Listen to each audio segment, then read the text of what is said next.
последние годы поселок Тикси Булунского района известен не только жителям Якутии, но и всей России из-за аварий, после которых проходят масштабные восстановительные работы.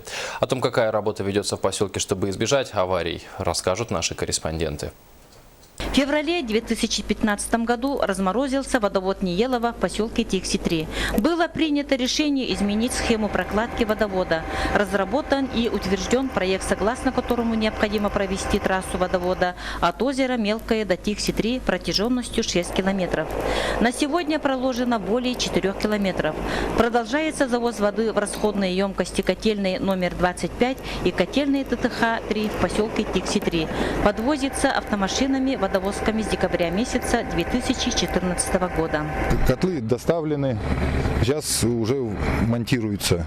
К концу октября будут запущены. Водовод тоже планируем до 30-го в одну нитку провести и запустить. Плюс-минус 5 дней, потому что на погоду, на все условия.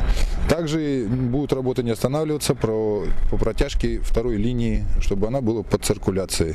Водовод строит предприятие Сахаспецтранс. Планировалось, что до Тикси-3 будут проложены по трассе 2 нити труб. На вторая нитка будет прокладываться в 2016 году.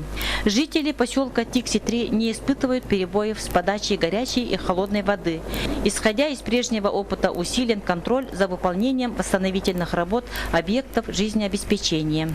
Работы идут в настоящее время по плану, по графику. На той неделе, сроки были обозначены 30 октября. В настоящее время получили подтверждение, что никаких сбоев в работе нет. Еженедельно совместными усилиями с общественным советом администрация поселка Тикси контролируется ход ведения строительных работ, что является своевременным, потому как на сегодняшний день выявлены отставания от графика ведения работы. Ольга Григорьева, Валерий Савельев, НВК Саха, Тикси.